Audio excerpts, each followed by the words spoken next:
Well, moving over to the West Coast now, and the latest on the situation at the University of California, Los Angeles, which saw a violent mob attack a peaceful encampment on Tuesday night. Now, thousands have once more been gathering again on campus on Wednesday.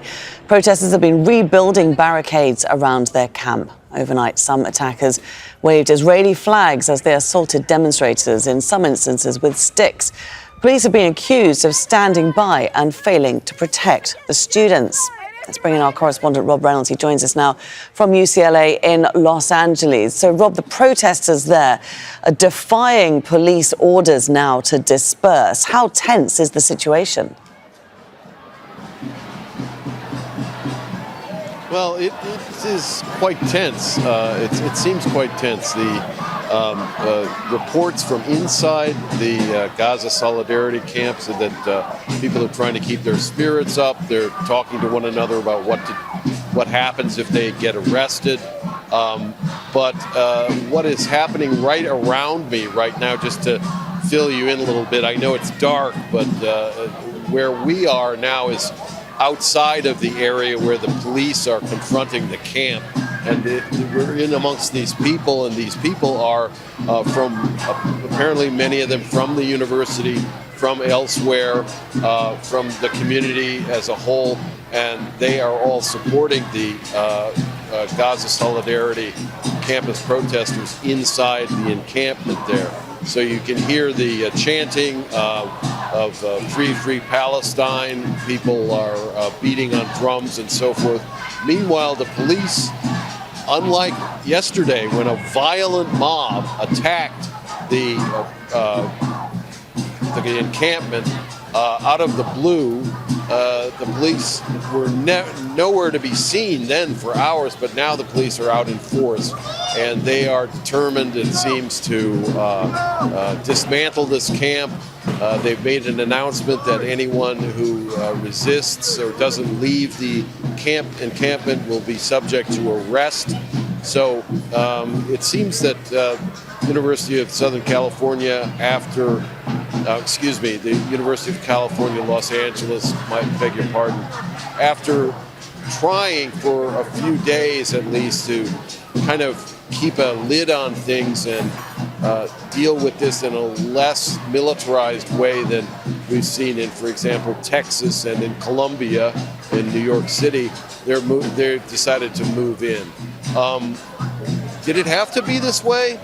No, not necessarily. For example, the university could have engaged in dialogue with the student protesters, as was done at Brown University in Rhode Island, another very prestigious Ivy League school, where after some dialogue and contact, the university agreed to consider divesting from Israeli entities and said that its governing board of regents would hold a vote on that in several months' time. But that was never really tried here. There was very little contact between the higher levels of the administration and the protesters. So for lack of dialogue, it seems that this is the outcome now. It's going to be people are going to be arrested, and the encampment is going to be cleared. Okay, Rob, tell us a little bit about this. I'm just going to jump in there, Rob, because I want to hear a little bit about this encampment that has been there for around about a week now on campus. Who's inside it, and to what extent have they barricaded themselves? Are they preparing for a face-off with the police? But, of course, they're going to be no match for the riot police that are gathering outside of the camp. But tell us a little bit about the situation inside the camp as far as you know it. Well, it's a pretty large area. It's like a football pitch size, maybe somewhat less than that, with dozens of tents set up inside.